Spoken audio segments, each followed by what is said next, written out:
Winning cures everything. Now for your hosts, Gary and Chris.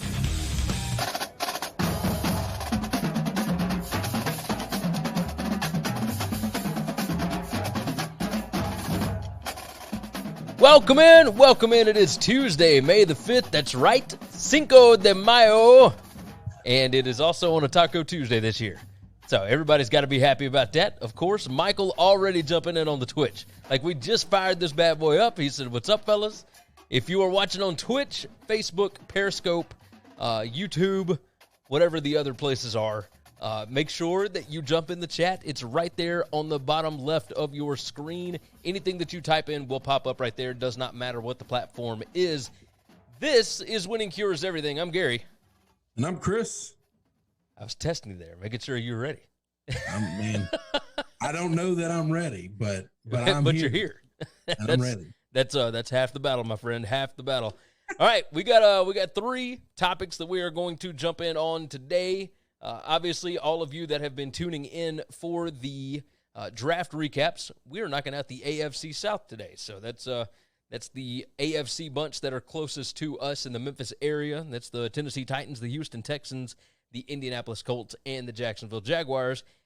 But before we do that, we're going to talk about college football, and then we're going to discuss The Last Dance. We did not get a chance to recap yesterday, but we are pretty fired up about it. Before we start it off, though, you can find us over at winningcureseverything.com. Make sure that you subscribe on whatever your favorite app is, platform, whatever.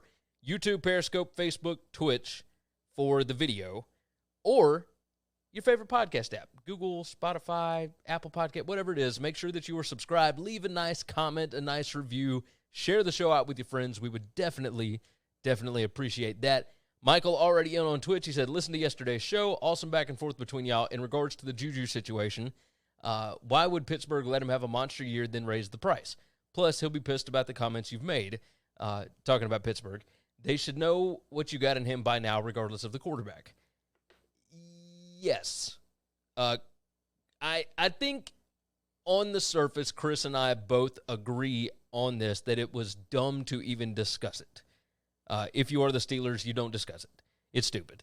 But, I mean, you know that he's a monster player, so yeah, you go ahead and sign him up. Like, if you've got him right now, you can get him on a pretty reasonable contract with your hometown deal, all that kind of mess, and get him locked up for the future. Because obviously he didn't have a great year last year. That should mean that you get some kind of a discount. But, you know, I mean, who knows what they're doing in their organization right now? I don't have a lot of faith in them. So we will see. Let's go ahead and jump into our first topic of the day. There was an article at The Athletic. Andy Staples and Stuart Mandel worked on it along with Nicole Auerbach. She handled some of the interviews, all that kind of stuff. They talked to athletic directors throughout college football. Remember, there's 130 teams in Division I college football. There are 10 different conferences. There are a bunch of independent athletic directors, etc. And a lot of these league commissioners discussed the possibility, one, that a lot of them are not going to be ready to play in the fall. Like the Pac-12, Larry Scott is very prevalent in this article, and he discusses the fact that 4 of his 6 states are still completely locked down right now.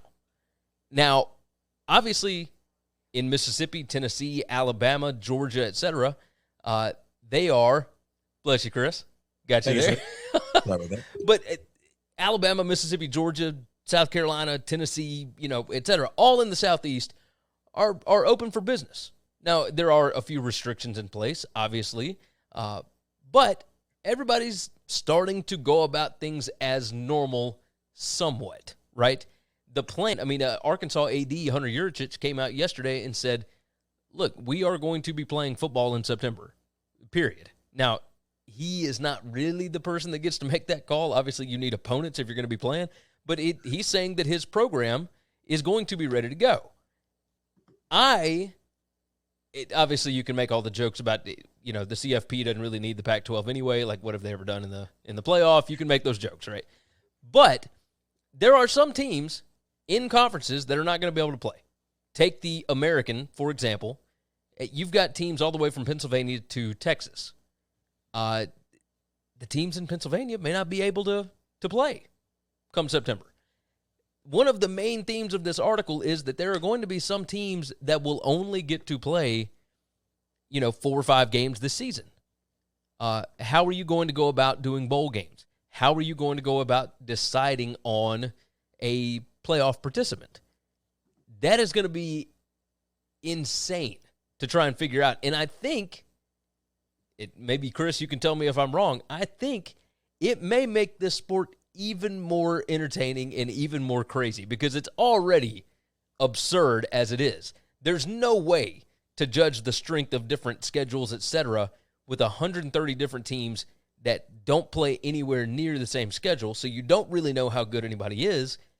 Imagine trying to do that with a team that's played 12 games against a team that's played 4 games or 5 games and trying to tell who is better. Like, tell me your thoughts on this. Yeah, no, you're just not going to be able to do that. The first thing first, the states that are locked down and the governors have locked them down for perpetuity, those can all be changed. Those governors can wake up tomorrow and say, my bad. We think they're better and we're going to open up. We've seen everybody else open up and they haven't any problems. I think it's okay. So that doesn't, just because they say that they've been locked down, because I feel like a lot of the governors started out doing a lot of good things. And then it became a dick measuring contest where I love my people more than you love your people. And so I'm going to do, make it extreme. I don't think those things are real. If they see everybody else is functioning normally and this thing has kind of, for the big picture, been beaten, then they're going to open up as well. They have to. They have no choice. They're elected officials. They'll get voted out. They'll lose their job if they don't. And so I think those things will happen. So I don't think that's a concern. If all of these states that have open up, and we fall right back into it, and we just made it way worse than it already was, then those states are going to know, and everything's set back again, and we got to play some different hypothetical game. Yeah, all of this is hypothetical, by the way. YouTube, that's right. Because we don't know. No, going forward with that, I don't think we're going to have certain teams play 4 games and certain teams play 12. I just don't think that's going to happen. Yeah. I think we could, maybe have a team get 10 games in and a team get 12, and that I could see that. I could see a team get 8 games in and another team get 10. Something of that nature I could see. We're not going to have the difference between 4 and 12.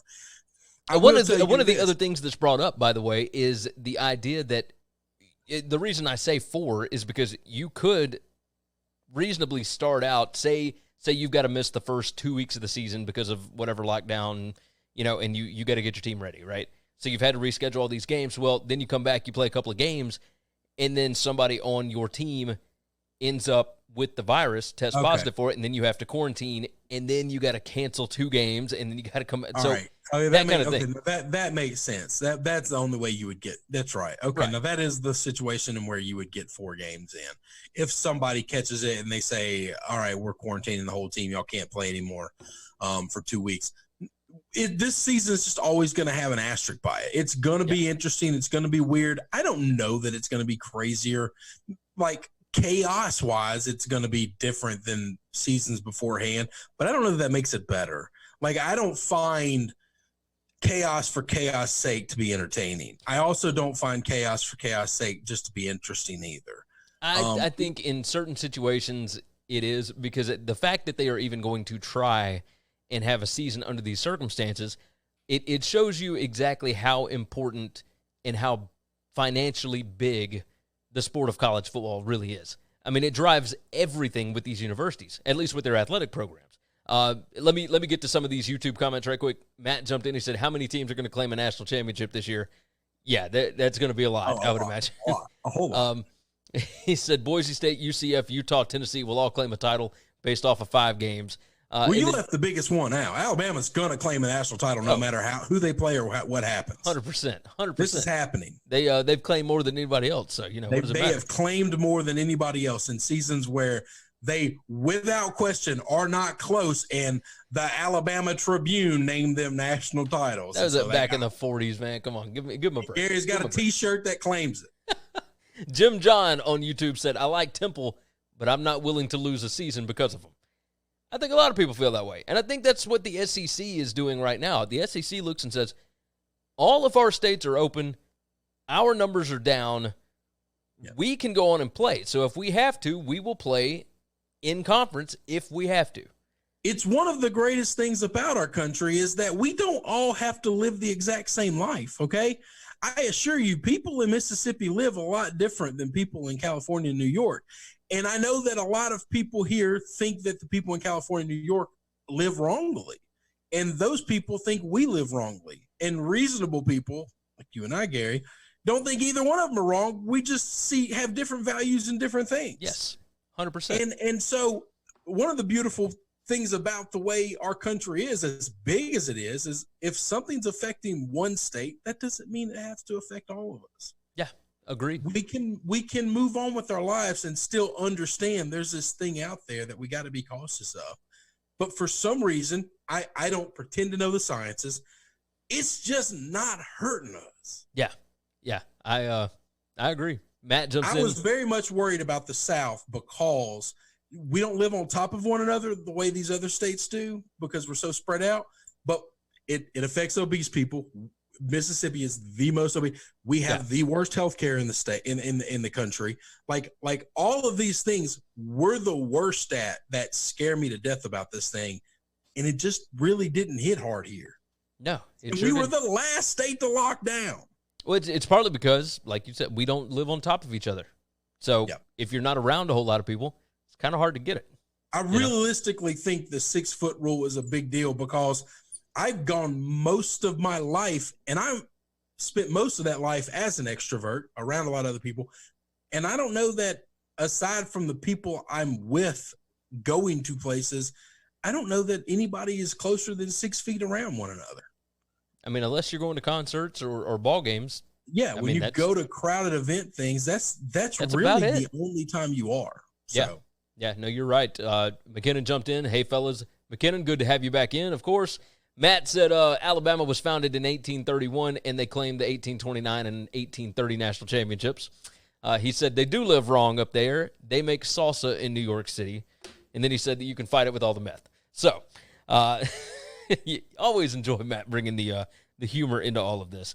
I am curious to see what they are going to do because I think by the middle of June, you're going to have to come up with some decisions. To get the season started on time for anybody, you have to have players back training by July 15th. That is like a drop-dead date. So you got to have that done. And I think that, by the middle of June, we will see exactly what is happening, what direction we're going to go with this. And I can't wait. I can't wait. Yes, not all chaos is entertaining, but I am just insanely interested in the way that the powers that be are going to decide to go with this because I don't think there will be any uniformity.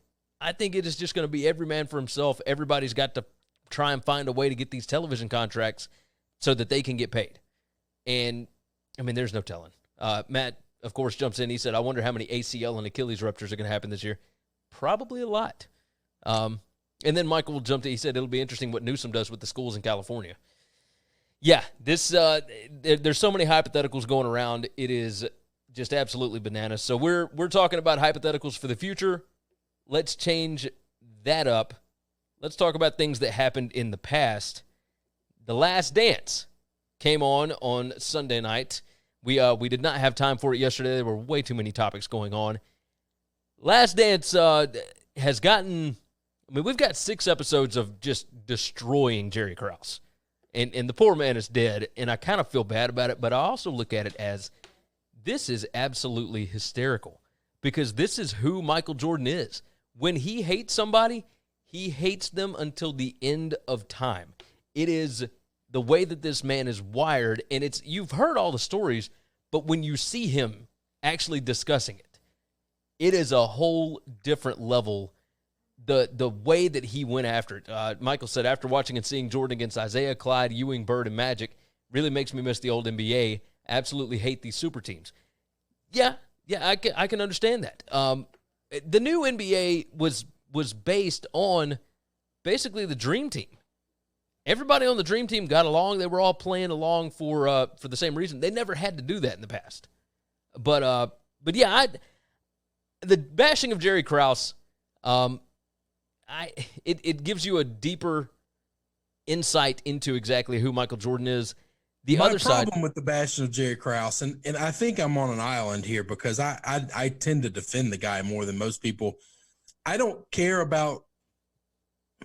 Here's the problem: they mock him for his physical feature. I mean, look, the guy can't help that he was born and he was as short as he is and whatever. And he's an ugly dude, and it's easy to hate ugly dudes and it's easy to make fun of ugly dudes. Yeah, it's low hanging fruit. You're better than that. My issue is. This guy was a hell of a GM. I mean, he went out and he found Tony Kukoc.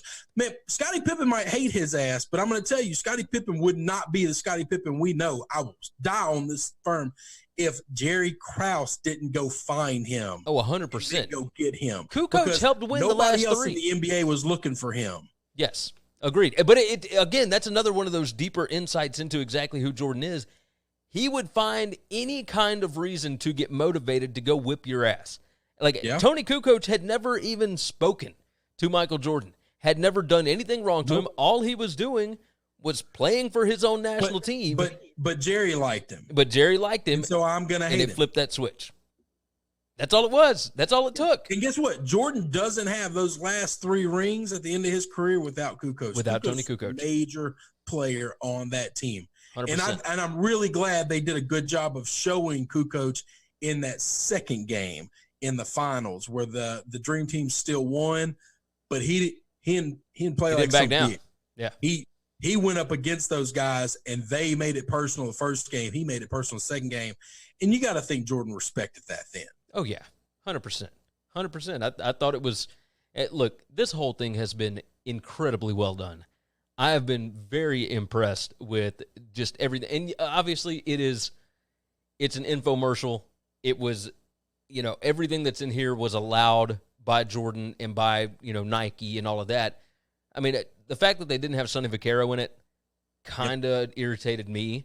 Now, obviously, I understand Nike doesn't like him. Wrong. It's not a documentary the way you look at normal documentary. Documentaries tell you the good, the bad, and the ugly. They tell you everything. Everything. And now that's not true anymore. We very much have documentaries that are politicized, political, or one-sided. I mean, if you go on Netflix or Amazon right now, you can find 1 million documentaries that tell you meat is murder and others that say meat is the cure for every health disease you got. And those people can't be looking at the same sciences. They're telling you what they want you to hear and leaving out the things that they don't want you to hear. So I guess that's not necessarily true. All documentaries, they didn't used to be. They didn't used to be so one-sided. But leaving Sonny Vaccaro out's a big deal. Sonny Vaccaro is the reason Nike is what they are today. He is the one that came up with the idea of a signature shoe. He is the one that went. He invented Michael all Jordan. of this. Converse didn't have a signature shoe. They had the NBA contract. Yes. So they had everybody. Everybody wore their shoes, not one person, and that doesn't help you. Michael said, was weird to see Kobe being interviewed. Pretty cool to hear him talk about his relationship with Jordan. Yeah. I mean, that was I would tell you that was the best part of this, knowing that we're not going to get raw Kobe interviews ever again. That was cool. That was about as raw as it gets. And with what he said, I don't get 5 titles. The Lakers don't get 5 titles without me learning from him. Right. And getting to see Jordan kind of take it to him in the All-Star game was a lot of fun. I mean, the kid was a year and a half into the league, But at that point, a year and a half into the league, everybody in that Eastern Conference All-Star team in that locker room was talking about him a year and a half in. They all knew Kobe's name, and none of them wanted to say it. They were scared. They called him that little Laker boy, which was hilarious. Right. Everybody just seems to forget about him, and the conversation nowadays, because I guess we're prisoners of the moment, is always Michael Jordan against LeBron. Yeah. But Kobe, it's weird because we were robbed of this, by the way. We were robbed of ever getting a real Kobe LeBron final. Yeah. No, absolutely. If you want to point to the NBA absolutely not throwing games and writing a script, that's evidence number one, and then it's case closed from there. if they wanted to try to manufacture something, they would have manufactured prime Kobe, prime Lakers against prime LeBron. Did you get a chance to listen to the Yahoo College Sports podcast today? Yeah. From last night. All right. So one of the things that they brought up, and it kind of started the wheels turning because I went back and watched episode 6 last night, and they were discussing Jordan's gambling habits and et cetera. Was it a problem? Was it not? Like, when you've got that much money, I don't really think it's a problem if you're losing, $1,057,000, whatever it is.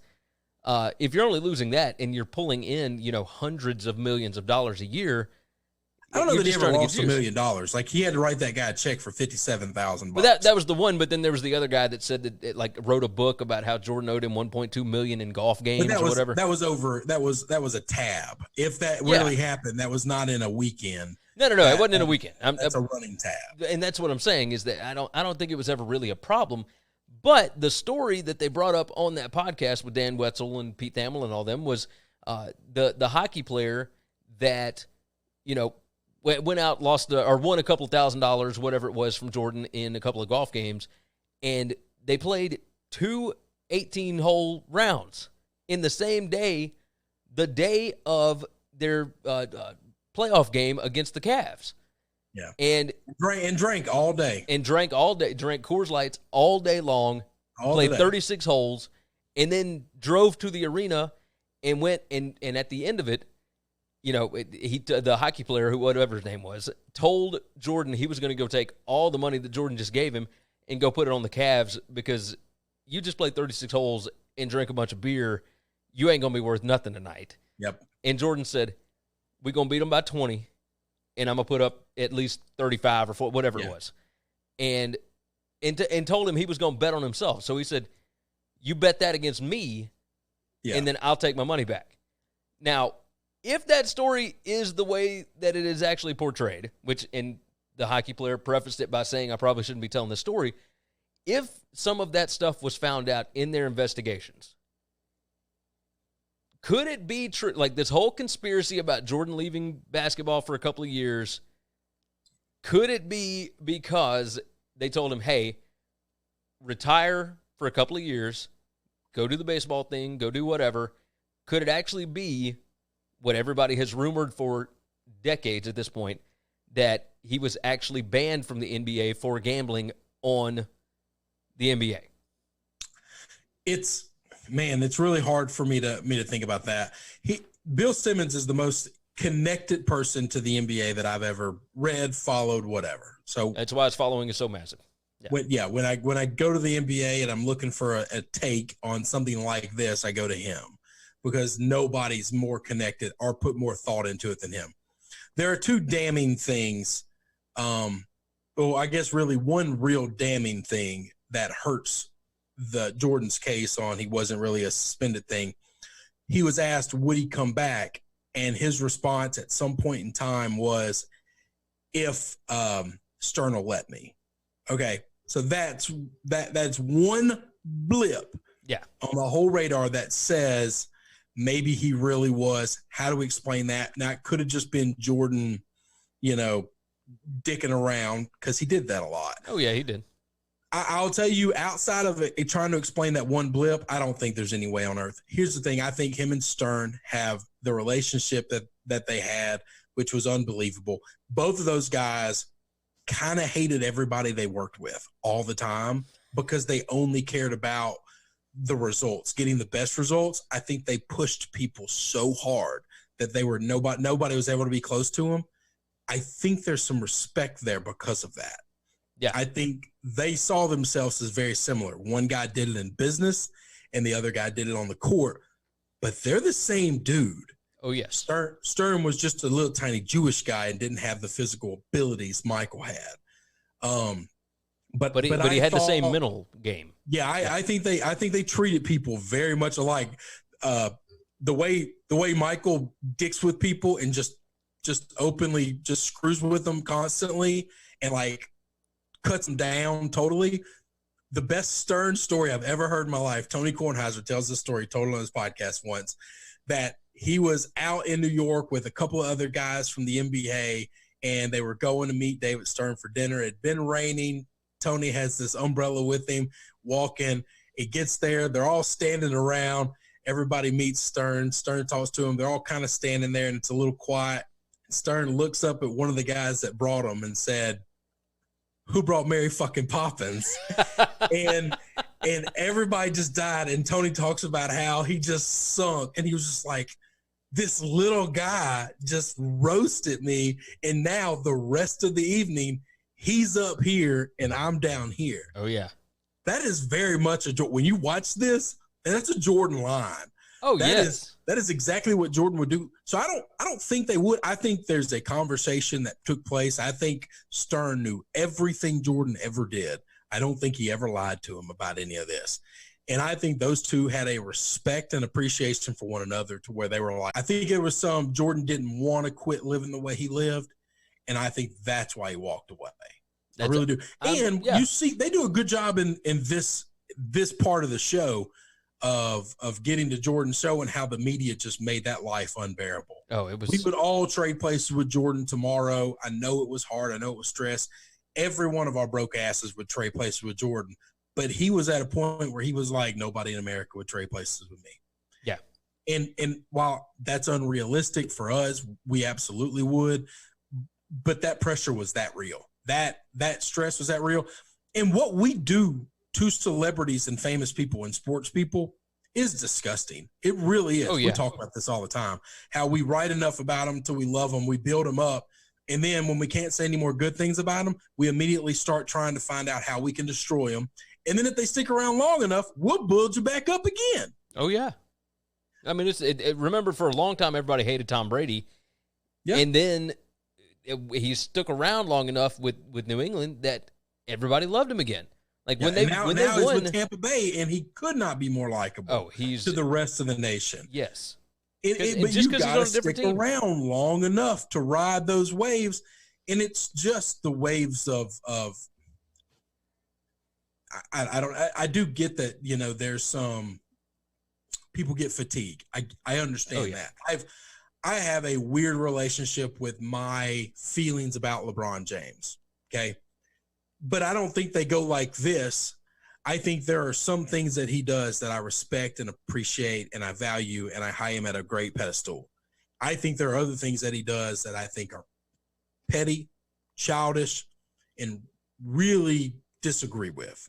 Well, I mean, if you think about the Republicans buy sneakers too thing, you remember how much backlash, looking back on it, that Jordan got from just that one statement. You know, he didn't want to make anything political. He was still building his brand. Like, people look at it. Let's see, Jim John said Tiger Woods is another one who had to learn how to ride that wave. Yeah, 100%. But with that whole... You shouldn't have to ride the wave. I could address Tiger Woods' situation right now. Why the hell do you and I or anybody who's buying a Buick care if he cheated on his wife? The guy who makes the Buick commercials cheated on his wife, and so they got to quit hiring him to sell Buicks? This is the dumbest thing I've ever heard of in my life. Man, that is a personal situation between him and his wife. Did he beat her? No. Did he hurt his kids? No. I don't care. Anything else? I don't care. He didn't hurt anybody. He fucked a lot of people. Okay. Is that wrong? Moral? Like, yeah, it might be. So, I think the thing is, like, you a polygamy life, and they don't care. Well, yeah, but here's the deal. They were built up. Their reputation was built up in such a way that they were thought to be one thing. So, I mean, it is what it is. But the Jordan thing, part of me wonders because of, you know, Isaiah Thomas did get into the political field a little bit.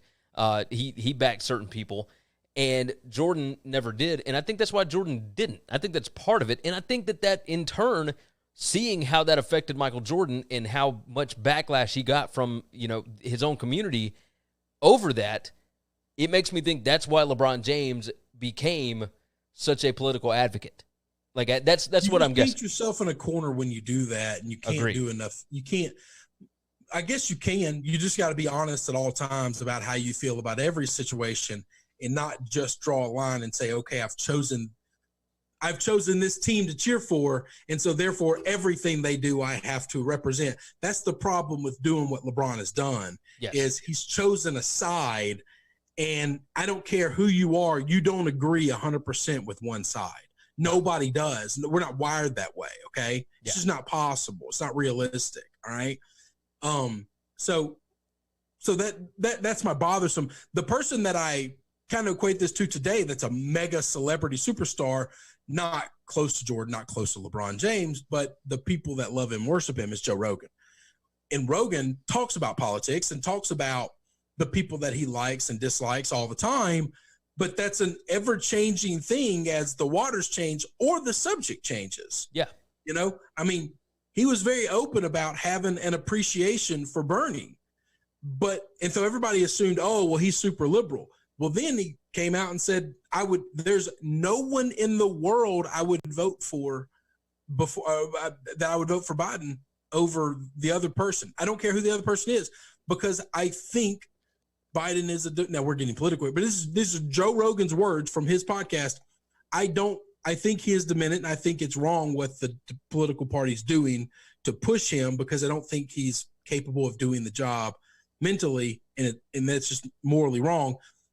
And so therefore I would vote for literally anyone else. Yeah.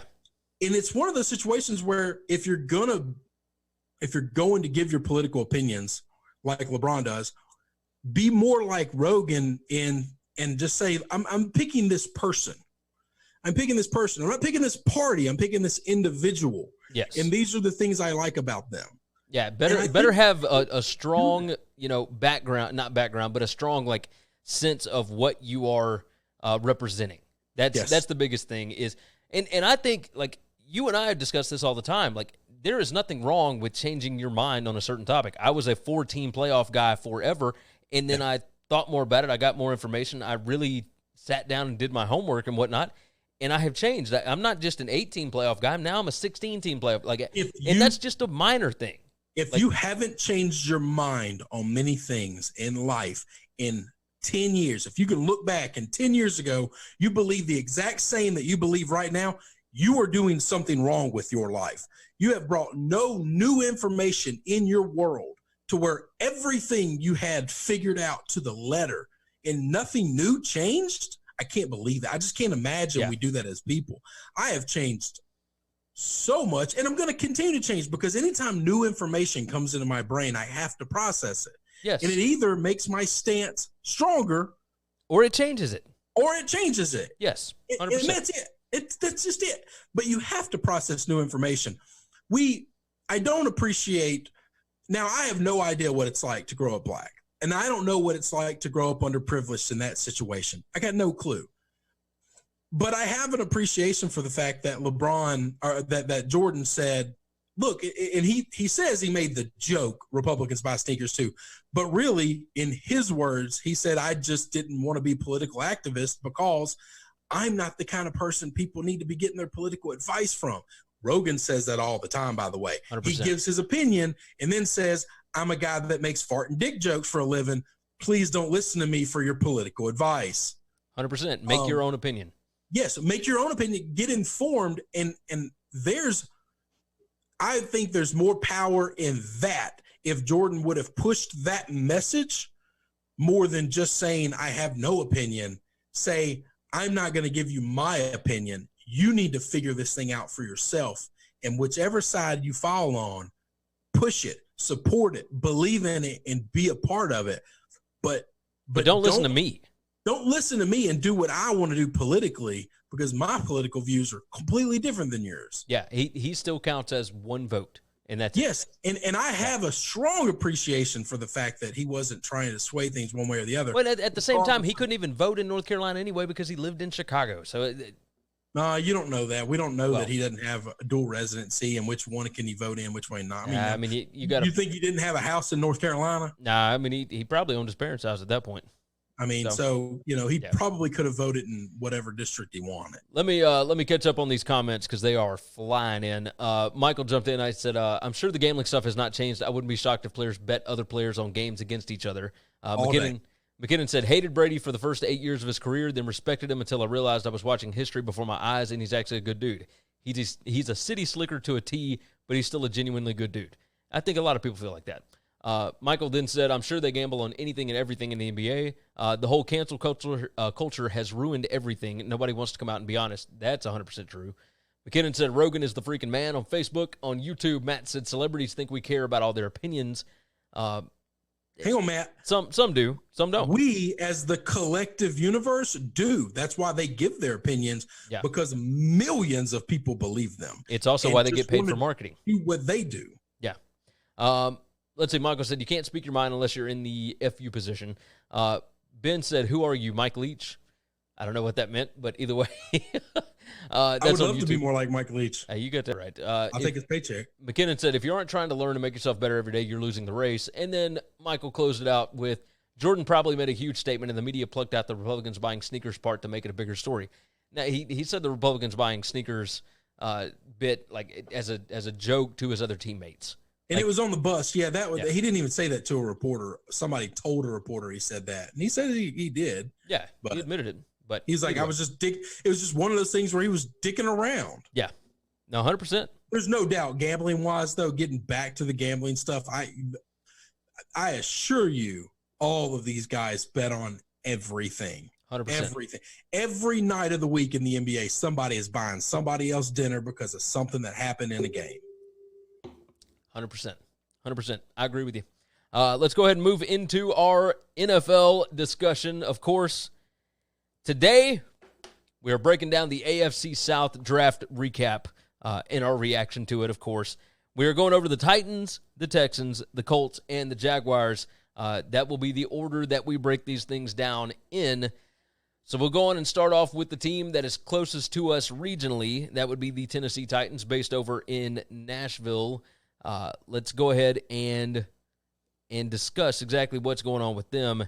The Titans, over-under for the season right now. Regular season win total is 8.5. They need offensive line help. They needed edge rusher help, and they needed cornerback help. And this is what they ended up doing in the draft. I'll go on and do all, let's see, they had 6 picks in this draft. 2 seventh-round picks. They didn't have a 4th, and they didn't have a 6th. So they drafted tackle Isaiah Wilson in the first round. That seemed like a bit of a reach, but the guy is massive. He's gargantuan. He played on a great line at Georgia. I mean, we'll see what happens, right? So who knows? Round 2, they got cornerback Christian Fulton, and I think that was an insane value pick. They got him at number 61. Fulton was considered a borderline. When cornerbacks were being taken like crazy, he was kind of the one cornerback that was falling. Yeah, it was really surprising. I was screaming, why are safeties not going? And this guy was a cornerback that probably could have gone earlier than he did, but just didn't. Yeah, same. He and Trevon Diggs both fell pretty substantially, and both of them had to go up against all the wide receivers in the SEC West and just the SEC in general. Yep. And I mean, they played some insane wide receivers throughout the season. So they got burned a few times, but and he had the misfortune. I mean, he had to cover CD also in the playoff game. This covered T. Higgs in the national championship game. Yeah, national championship game. Well, this will tell you. Pro Football Focus said Fulton was their 12th ranked prospect on the draft board and easily the number 2 cornerback. He owns the highest PFF coverage grade in the country over the past 2 seasons. He produced the nation's highest forced incompletion rate, 30.5%. When he lined up on the outside. His ability to stick with his man, consistently force tight coverage, and win at the catch point is as good as anyone. He was in the SEC receivers' hip pockets constantly. He will be the same way in the NFL. This was one of the biggest steals of the entire draft. I think him and Diggs are a lot alike in the sense of, you said it. They have some tape that makes them look bad. And while you could put a highlight reel up there that looks unbelievable, you could find where they went up against CD and Judy and Diggs Chase and these other guys and find some plays where they got caught. Oh yeah. And it's just one of those situations where, when you go up against that caliber talent so often, you're going to get caught sometimes. Teams are going to let you fall. Yeah. And that's just the way this is one of those situations where Bill Belichick would say, don't tell me what the kid can't do. Tell me what he can do. And I think the Titans were looking at that. Yeah. So they got a steal in Fulton. Then they had a bit of a reach when they went into round 3. Got running back Darrington Evans out of Appalachian State. Obviously, I'm a big Evans guy. I loved App State last year. I've loved everything Evans has done there under Satterfield and under Drinkwitz. He was outstanding. But still, early third round or late third, whatever, pick number 93. This was a bit of a reach for a running back at that point. And that's, okay, I get it. Along with that, round number 5, they got edge rusher Laurel Murchison out of NC State. Okay, like he was part of that massive defensive line that propelled NC State to a 9-win season just 2 years ago. He stuck around while everybody else went on to the NFL the year before and didn't have a great year last year, but you get him in round 5. I mean, the guy's pretty good. And then in round 7, you got your Flyers. You got quarterback Cole McDonald out of Hawaii, which I love. The guy's got a massive arm. I really love this pick. I really love this. I think this guy's got an electric arm. I think he can play. He's got a little Jameis in him. I'm okay with that early as a young guy. He doesn't have to start immediately. He ain't scared of throwing. He's not going to be the leader in that locker room. So those are two really important factors. Oh, 100%. And then the last pick, they got cornerback Chris Jackson out of Marshall. I couldn't tell you the first thing about. Yeah, I was just about to say, this is one of those picks where maybe I'm sure they did their homework. We did not. Yeah, 100%. Yeah, I mean, Pro Football Focus doesn't even have anything on him. Like that's. Yeah. I was about to say, no, he's not anywhere in their information either. He was the 12th to last pick in the draft. So I mean, the biggest one there, Cole McDonald, they got in the 7th round, could end up being the backup quarterback. Possibly. I mean, he's got a massive arm. This is what Pro Football Focus said. Tennessee needed a backup quarterback. Titans got one of the biggest arms in the entire draft in Cole McDonald. He brings to the table elite athleticism for the position and decent accuracy. McDonald had 9 completions of 40 or more yards in 2019, which led all FBS quarterbacks. And this dude didn't even play every game. Like, that's crazy. I was about to say he got hurt early, remember? Yeah. No, he got benched. He got benched. Like in the middle of several games. Yeah. The big issue with McDonald was his ugly decision-making and Jameis-esque style of play. He ranked 18th in big-time throw rate and had the 12th worst turnover-worthy play rate at the same time. I will tell you, as much as I criticize, I get blanketed for crushing Jameis for these things. They weren't coached by the same people. No. His head coach is maybe the ultimate gambler I've ever seen. If there's Nick Rolovich, for anybody that doesn't know. Let her rip, tater chip. It was Rolovich, okay? 100%, which he is now taking over for Leach at Washington State. When you have a coach that's telling you, hey, man, let's go. Let's fit that ball in there, and let's see if we could do this thing. I almost give the kid a little bit of a pass on some of those.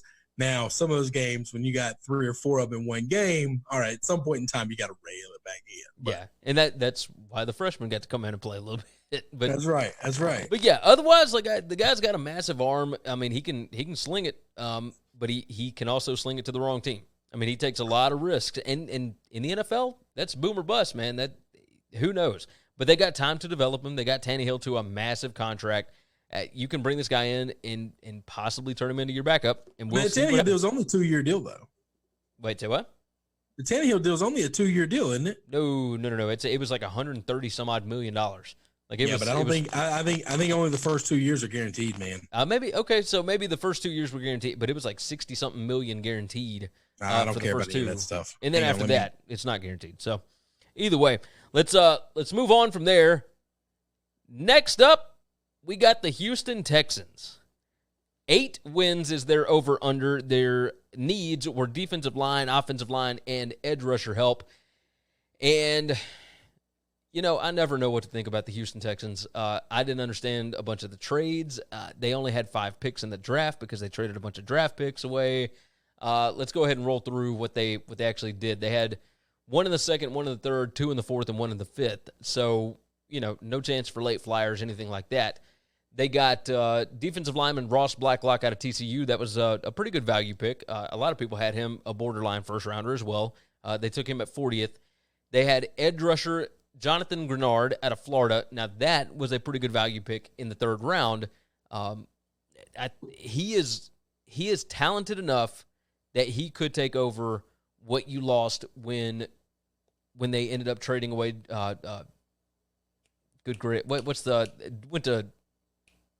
what's the guy's name? Good gracious. The edge rusher, Clowney? South Carolina. Clowney. God bless. I kept wanting to say Kinlaw, and I knew that wasn't I'm trying to figure out where we're going here. Sorry. He could take over for Clowney. Like, they didn't have anybody in Clowney's role last year that was able to do anything. Grenard could absolutely do that. It'll take a little time. He ain't the same athlete. I understand. He ain't the same guy. I was just about to say, he's gonna play the spot because nobody else is there. Right. But I think he's gonna play successful. it because it's open. All right. Nobody's standing on third. So if you go play third, you just took A-Rod's place. But that's not really how this works. The next three I know very little about. I didn't like this draft. I tried really hard to not just beat up Bill O'Brien because it's low-hanging fruit. Yeah. It's easy to do. But he just Michael said they should let J.J. Watt go play for a winner. It's not that the Texans have been winning. You won't find a J.J. Watt apologist over here. Yeah, we don't feel sorry for that guy. No, I'm all good on that. One of the greatest human beings in the world. Hang on, I gotta do this preface. Yes, he does a lot for society. The world is a better place with JJ in it than with me in it. All right. If one of us had to leave to make the world a better place, I should be the one to leave. With that being said, screw that guy. He has never made that team great at all. He has sucked up so much cap money, and he has never made a big play at a big moment in a game ever. They've been in a lot of playoff games, and that guy hadn't showed up. Now, you're 100% right about that. When he leaves the game, they don't move the point spread a point, not a half point. Nope, sure don't. Michael said, I don't feel sorry for him. I want him in Denver. No, you don't. No, you don't. You got better dudes in Denver than him. You got dudes. Trust me. I promise. Chubb and Vaughn are light years better than him right now. Let's finish up the draft for the Texans here. Round 4, they got offensive tackle Charlie Heck out of North Carolina. They got cornerback John Reed out of Penn State. And then in round 5, they got wide receiver Isaiah Coulter out of Rhode Island. Ultimate, let's see what we got because obviously the competition is not going to tell you a whole lot about him. I did see some good things about Coulter, though. I mean, but I've only seen because I haven't actually gotten to watch him. I mean, I didn't watch a single Rhode Island game last year. Who the hell did? So the one pick that really stood out to me that I just didn't like was the John Reed pick. I hadn't followed John Reed's career. I don't know anything. I know this. I watched a lot of Penn State football this year just for some of the big games that I got to catch, and they were getting dusted a lot. And I'm not talking about dusted by NFL guys now. I'm talking about all those receivers at Minnesota were just wide open every time we turned around. And Michigan had a bad first quarter. And then after that, that offense opened up and kind of scored it. It's just one of those things where it was just, this isn't Ohio State made you look bad. These are two offenses that aren't really great, made you look bad. Let me tell you what Pro Football Focus said about John Reed. Okay. He was their Maybe they disagree with me. They most certainly do. He was their 100th ranked player, and the Texans got him at the 141st overall pick. Said Reed had one of the top athletic profiles of any defensive back in the class and was an ideal fit for a zone-heavy team, so it makes this pick an interesting one. That said, Reed played under 100 snaps in man coverage this past season and flashed incredible skills on those limited reps by allowing only 6 catches on 18 target with 6 plays made on the ball. Okay.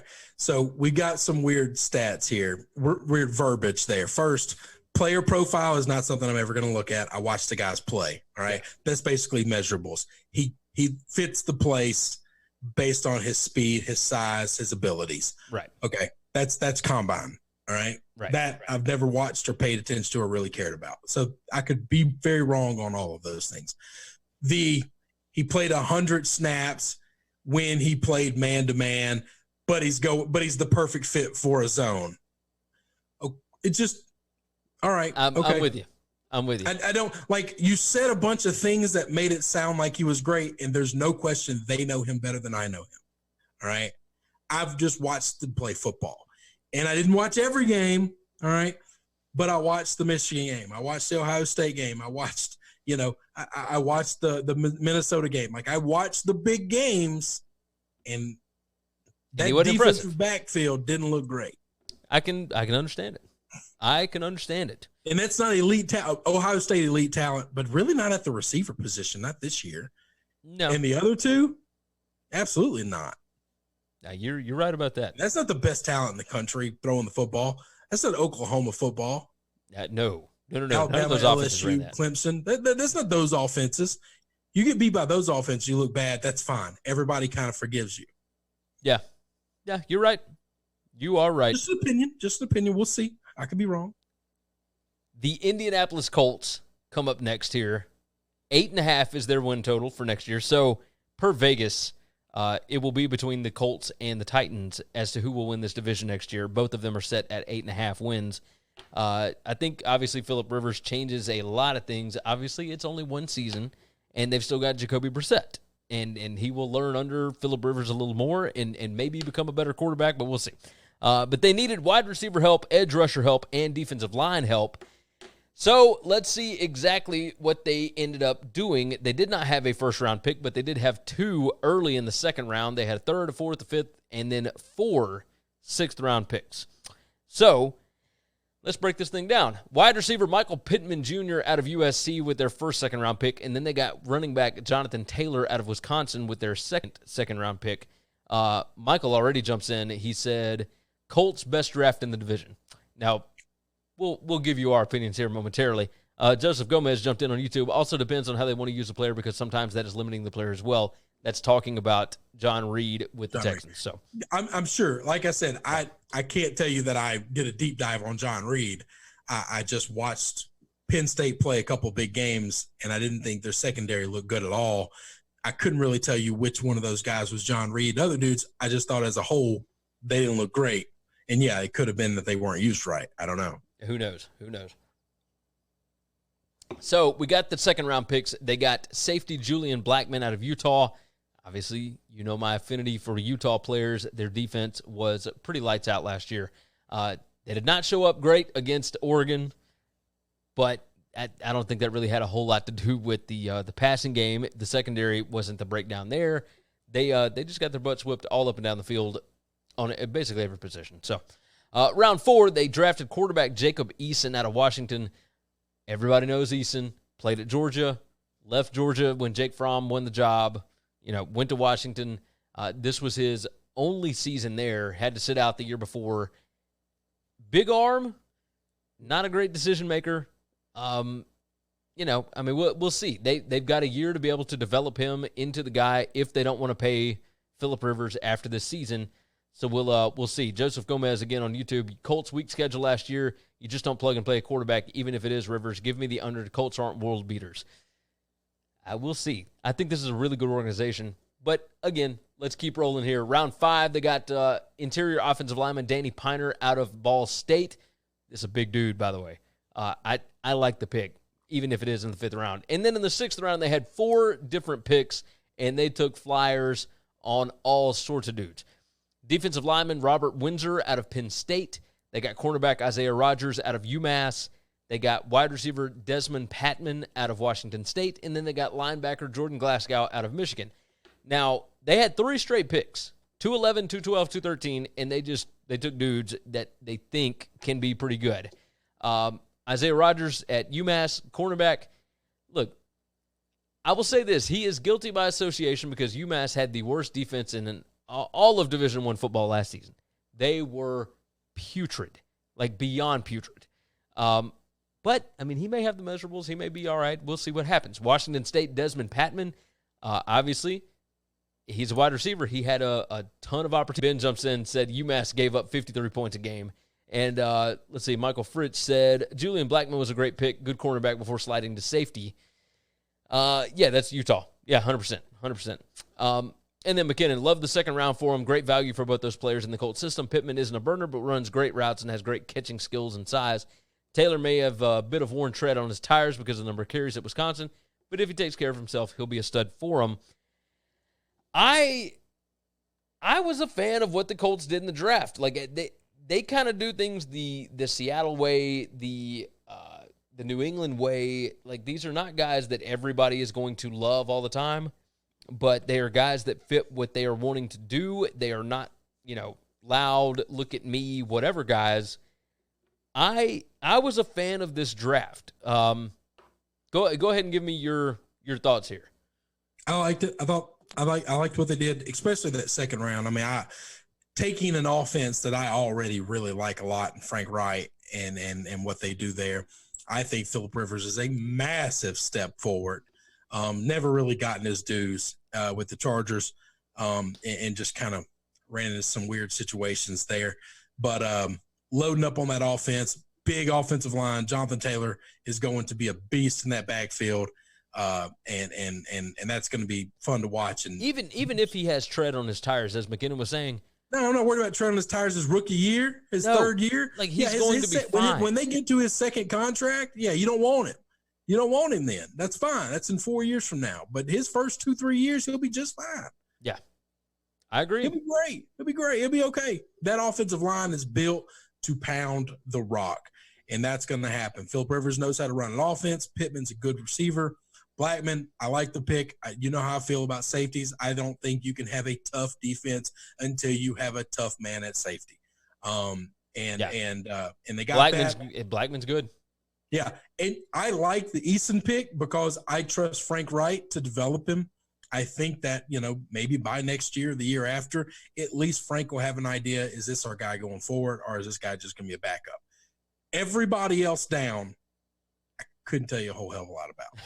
They were all flyers from the 5th round. I mean, the rest of the lot of them, I don't know. I don't have an opinion. So top 3 you like a lot. If I've got to sling it with a quarterback and take one, I don't hate it. And you're a situation where rather Phillips there this year and gone, or if he, re-ups next year and just keeps signing these 1-year prove-it deals and you keep giving him $20 million, it's fine. Then, whatever, you'll figure it out with Eason. But the top 3 pick make me like it. I am biased because I trust this organization. Also, talked about, somebody brought up the schedule, that weak-ass schedule from last year, and they're going to drop down this year. Let me tell you who they got. I had to pull that schedule. That's what I was looking for. They get, if we play a normal full schedule, they get the Browns. That's the W. Trust me. They get the Bears. As long as Mitchell Trubisky is there or Nick Foles there, that's going to be a W. Yeah. They get the Lions. They get the Texans twice. I say split with them, which I think they can sweep them. I like Watson a lot, but that's all me liking Watson a lot. Let's say they split with the Jags, even though I think they can sweep the Jags. I also think they will split with the Titans because the Titans have never swept them. I don't know that the Titans have beaten them very much in our lifetime. No. They're probably going to get beat by the Ravens. They can beat the Bengals. Packers, I'll give you Packer fans one. Let's say they lose that one. Vikings, I got no idea. I'll give the Vikings that. They got the Jets. We're at 9 wins right there. So, 8 wins right there. Then that's if they don't sweep the Jags. They get the Raiders. They get the Steelers. We don't know what those teams are going to look like yet. I'm telling you, 8.5 is probably a good number. This schedule this year ain't a hell of a lot worse than last year's. No, you're 100% right. I cannot wait for the schedule. It's just not. I think this team is good, and I think last year they didn't have very many skill players at all. Ty was very up and down health wise. Couldn't keep anybody healthy at the running back position, which is why they went out and got one. It's why they went out and got a receiver. I think they're going to be poised to make a playoff run. Yeah, I think you're probably right. This is, possibly Rivers' last stand. He's going to want to go out. I also don't believe the Titans can repeat what they did last year. I don't think Tannehill season is replicable. Well, on top of that, they got rid of Jarrell Casey. Now they could still get Jadeveon Clowney, but we'll see. I want them to sign Clowney, and they lost Logan Ryan. I don't know that matters though. At the end of the day, I don't believe in Tannehill. Yeah, but they won with defense and running the football last year. They did not win with Tannehill. Like that wasn't. You can't. That's not sustainable for 2 seasons. That's what I'm saying. Is they lost a ton of experience on the defensive side of the football. The team that's going to go backwards is them. I think the Colts take a step forward. The Jags are rebuilding. The Texans, I got no fucking clue what they're doing. All I want is Watson's and a Patriots jersey. Is that too much to ask? I don't think it's too much to ask. I mean, I know it's a lot. I know I just asked my daddy for a car for Christmas, but I really want it. Oh my God. Ben said, Michael said, I hate Rivers, but I have to respect the guy. He's the guy you hate playing but love when he's on your team. You're really glad he's out of the division, don't you? Yeah, he's out of the division, so he's happy with it. So I don't think the Broncos have to play the Colts this year. So I think they're not on that schedule. Playoff, that'd be it. And then Ben on YouTube said Tannehill had frauds as coaches in Miami. Yeah, 100%. That might be. If you go back and look at the stats for Tannehill last year, man, it is in the regular season. It was really good. It is, but it's fluky. It's all fluky stuff. It's it 100% is. You just can't replicate it, man. History says nobody's been able to do that 2 years in a row. And it's all fluky. God, they paid him so much money. Oh, yeah. Jesus. So basically, I went back and looked at that deal. Hang on, I got that deal pulled up. Okay. So it's basically 2.5 years guaranteed. That third year, if he's half decent and they wanted to trade him, it's almost no dead cap money. So they could move him that third year, but half the contract is guaranteed that third year. Yeah, that makes sense. All right. It's all front loaded, by the way. The first year is 37.5. Okay. That is over half of his guaranteed money he gets in year one. So it's basically it's a 2-year deal. Yeah, that's not 2.5 years. That is a 2-year deal. That's a 2-year deal. That works. It's a 2-year deal where all the front money is front loaded money. I'm with you. The Jacksonville Jaguars are the last team from the AFC South that we're going to hit today, and they got a lot of picks. Good gracious. Their win total is set at 5. Their starting quarterback, now that Nick Foles is gone, it looks like it's going to be Gardner Minshew unless they decide to bring in one of these free agents. I mean, the only one left really is Cam. That's it. I mean, only the lonely. We'll see. But if they bring in Cam, or if they don't bring in Cam, it lets me know they are not interested in winning this season. So, we'll see. I think they're only interested in winning this season if they realize Minshew is their Drew Lock. Yeah, I could see that. By the way, Michael said if we're all getting a wish, referring to you wishing that that Deshaun was on the Patriots, he said if we're all getting a wish, I'll take J-Lo at my place. I'm with you. J-Lo.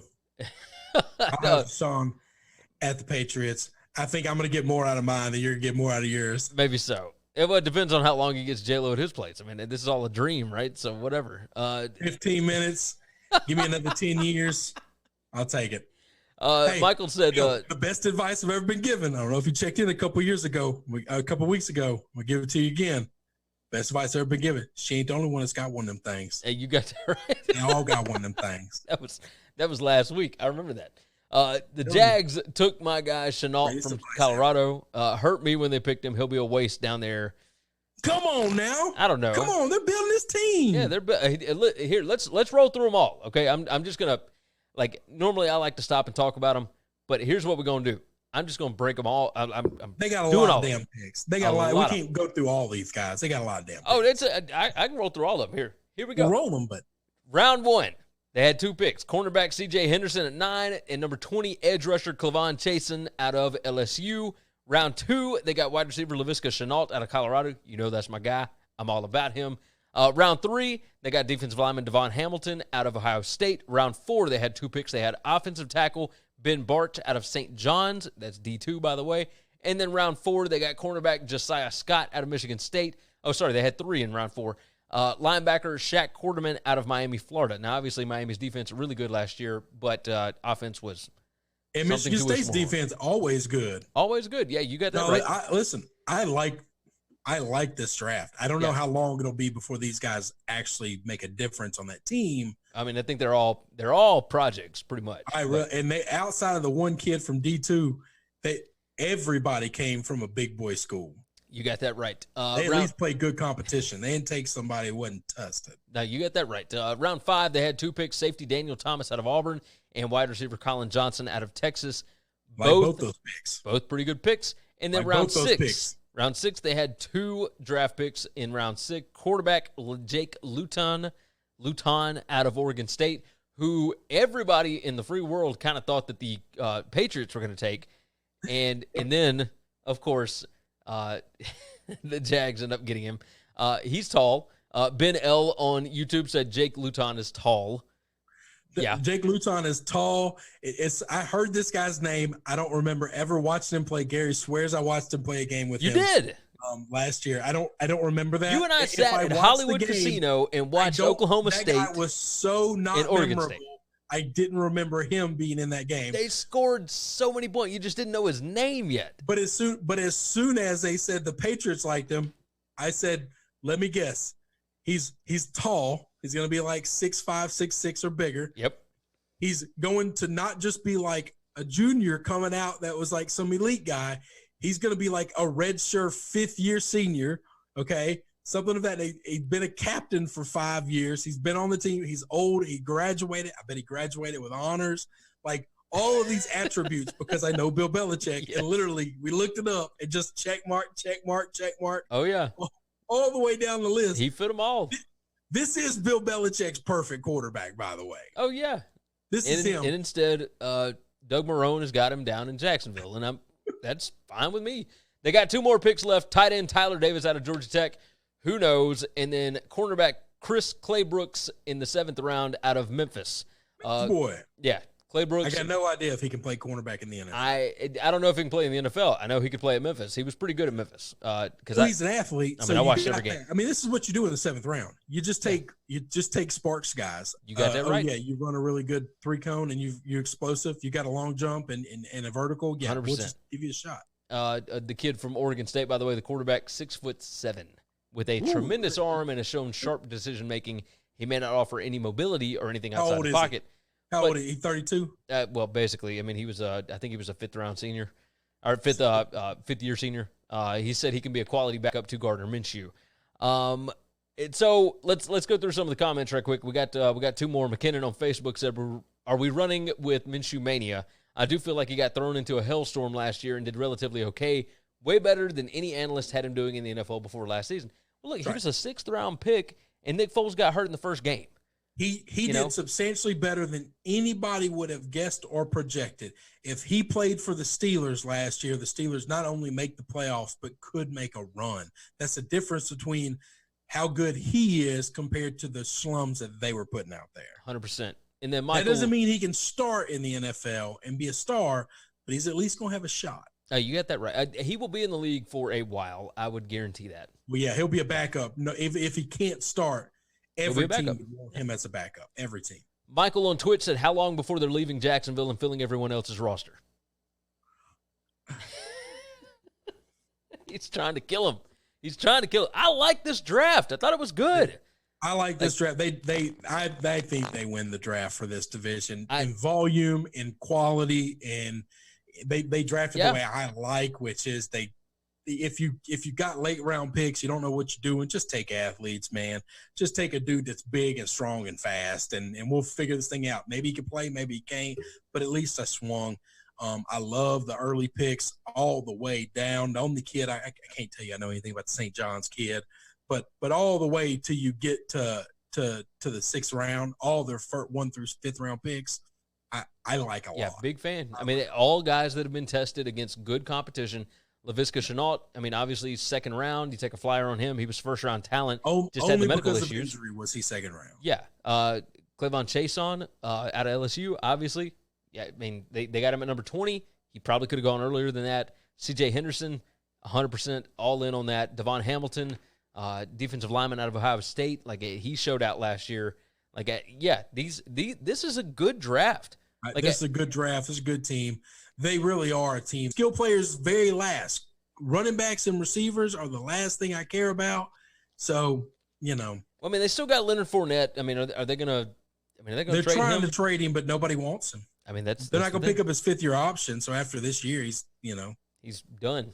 They're going to let him walk. They're not going to pay him. Michael said, I respect the hell out of Minshew, though. How can you not bull for that guy? I mean, look, he's insanely entertaining. The guy's got an incredible mustache. He's wearing the headband, and he's just likable. In an interview that you see with him, I mean, my goodness, his interview on Pardon My Take after week 3 or whatever it was, I mean, fantastic. The guy's unreal. He's incredibly personable, and you got to like that in a guy. If he's going to be your team leader, you need that. You need that 100%. So who won the AFC South draft and who lost it? I'm going to go with the Jaguars won it. I think they did pretty good. They looked like a well-run organization for at least one night. We agree here. Now, listen, they could be a well-run organization now. They fired all those other guys, all right? Yeah. I mean, you're right. I mean, this is not This is not the same old dudes picking these. And here's the problem, okay? They in the past have drafted well, no problem. Okay, drafting's not a problem. It is keeping the guys in there. And realistically, I'm about to shit on a guy I respect, but Tom Coughlin ruined this team. Oh yeah. Okay? He came in there as a general manager and tried to treat them like he was the head coach. And the whole, if you're not 5 minutes early, you're late, and finding guys, and you just can't do that to people. Not in today's NFL. And then you can't get free agents to come there because they have more, because of Tom Coughlin, they have more disputes with the NFLPA than any team. If you added all the other teams combined, they had obscene amounts of disputes because of that, which is one of the reasons Coughlin is gone. You just can't do that anymore in the NFL. You can't. You sure can't. Michael said, I really did like the Jags draft, just didn't have faith in the franchise. And I think that speaks for everybody. Who lost? The franchise is only who makes them up. I don't think they have an owner that's making decisions or doing crazy things. So they could be I couldn't tell you anything about who's running this team now, okay? Oh, yeah. I know this. I always liked Doug Marrone a lot. I thought he got a bad rap when he first got there. He didn't want to re-up with the Bills when they had an ownership change. He had an out clause. He walked away from an NFL coaching job. I understand that. I respect that. I think he's a better coach than what he's been given. I don't think he's had any talent at all. Now, has he picked some of that talent? I don't know. I don't know, was he a decision maker ever there? So yeah, I'm with you. Michael, I think he probably agrees with both of us. I'd say Colts, Jags, and close second, Titans, and who knows what the hell. Them, because I just feel like at some point in time it's piling on. But I'm not trying to make friends. I'm telling you my honest opinion. I don't know what you're doing. Yeah. Now, if it works out, there's a reason you get paid a lot of money to do what you do, and I get paid very little money to do what I do. But I don't know what the hell you're doing. Yeah. No, I'm with you. It just doesn't make sense to me. I just don't like building a team that way. I will tell you this, the way Jacksonville's building this team, listen, there was a day and a time where this team was not ready to make a run, and they were drafting running backs in the first round, i.e. Leonard Fournette, my boy.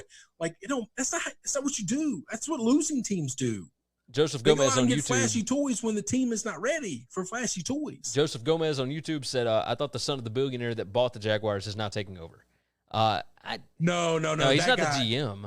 That guy's not taking over. That guy is a moron and going to get his dad in trouble. But he's fighting with players on Twitter is what he's doing. Yeah, but he is absolutely not taking over. Michael said the real question in Jacksonville: who has a better stash, Khan or Minshew?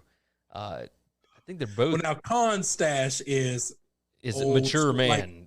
Yes, that's right. This is the difference between Burt Reynolds, all right, and hipster stash. While I love Minshew and I respect Minshew and I love the stash, it's very much just a hipster stash. You got that right. All right, so we both think the Texans lost the draft, and then we both think the Jags won. Yep. We have run an hour and 15 minutes. Is there anything else that we need to hit today? No, sir. Let's go home. Wonderful. Let's do that. I got to get out of here and get the boys. So we appreciate all you guys for jumping in. Obviously, we appreciate the guys that jumped in the chat. You guys have driven the conversation day after day after day. We can't thank you enough for doing that. Share the show out. Tell your buddies about it. We would definitely appreciate that. Make sure you are subscribed on whatever your favorite platform is, whether it's podcast or video.